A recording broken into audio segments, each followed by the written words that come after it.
the big overarching theme of this entire episode was exactly what we got in the first few minutes from Robert Saleh. It was the 4 levels of competitors or of competitions or whatever it is.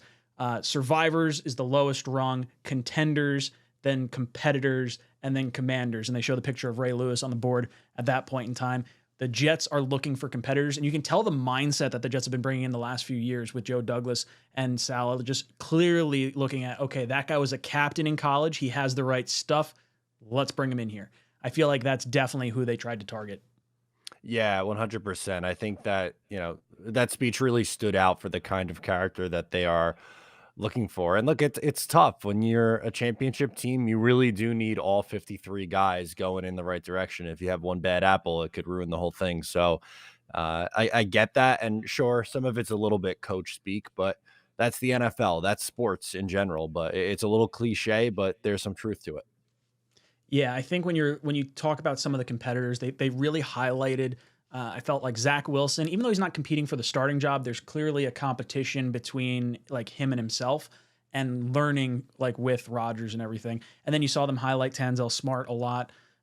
Cap was in there, Gibson was in there. Those were kind of the guys that they were trying to identify as having some competitive battles. I mean, you could even throw Izzy in there. I was a little surprised that they kind of emphasized him the way of like, oh, he might get cut, 5th round rookie. Like, it's like, I don't see that happening. They haven't even like No. mentioned Bam at all this entire Yeah, season. they should have did the Bam Knight, fumbling in the drop would have been, I think, a better storyline than, they're showing poor Izzy's family, and then, he's laying on the ground hurt. Like, like I felt bad. They don't know what's going on. That was tough. But again, the same thing that we saw them talk about Zach Wilson, like you earned the right to play well. That was last week. This week, Ulbricht's going up to Sal and was like, that was so good. I'm so happy for Zach that he got to roll out and make that big play. He needs that. And like, they are really trying to just completely get his confidence going in the right direction. And I think again, an emphasis on just how broken he was.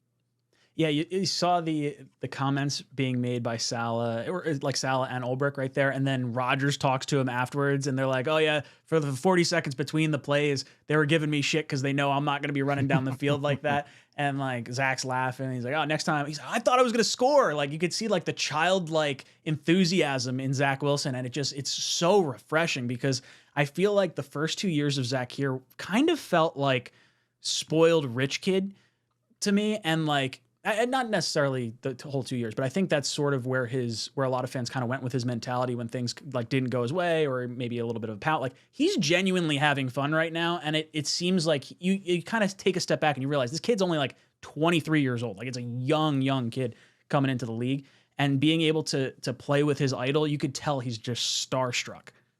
Yeah, he's having fun, and that's the first step. He still has a long way to go to get all the way back to having his career going in the right direction. But it's really about the baby steps. And I think that's why so many people are excited about the baby steps, because of just how far he was gone, and to see any sign of progress you take as a victory here. But yeah, it's nice to see him smile. It's nice to see Rodgers go up to him before the game and talk to him, give him a big hug, sitting next to each other on the sideline. Like these are all the things that we were told that Aaron Rodgers wouldn't do, and we're seeing firsthand that he actually is doing it.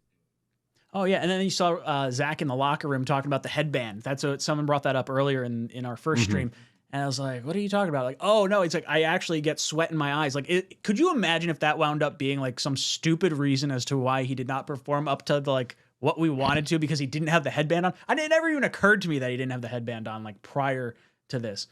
I don't know, silly stuff. One thing I really liked early on in this episode, Randall Cobb. Well, Cobb was featured throughout this entire episode, which I thought was really cool.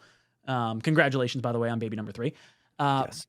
But him saying Rodgers is going to lose his shit. The wide receivers had a bad practice, and he's just like, if Rodgers doesn't trust you, you're not going to see the ball. He's not going to throw it your way. He has to trust you. And that's what, like, just before they started talking about, like, oh, who is his guy? Devontae was his guy. I don't know if he has his guy here yet. And then they started highlighting the Garrett Wilson thing. But I thought the Cobb comment about, like, hey, you drop a ball, you're not going to get it again. Yeah, and that's the way with a lot of quarterbacks. That's not exclusively to Aaron Rodgers, but it's a little bit different when Aaron Rodgers comes in here, a quarterback of that pedigree. He's going to go to the guy that he trusts, and that he obviously has a relationship with Randall Cobb, and maybe that's what I think some people were originally worried about when the Jets signed him. Is like, oh my God, are they going to be focusing in on Randall Cobb and Allen Lazard and ignoring their other weapons? But we then see how good of a connection he already has with Garrett Wilson, and he can't go 5 minutes without gushing over Garrett Wilson, which that just gets me so excited. Yeah, there was a comment made, and I wrote it down. I think I saw it in One Jets Drive yesterday. 17 is special. When he's talking to Braylon Edwards and Mark Sanchez afterwards, 17 special. Like, I'm trying to lead him, and it's hitting his back shoulder because he's so damn fast. Like, Garrett Wilson is going to absolutely go off this year. I think you can see that trust building with Rodgers. Yeah, 100%. I think easy 1,300 yards. Like, and we don't say that lightly. That never happens for Jets skill position. They barely have guys go over 1,000, but I think he's going to have a mega season.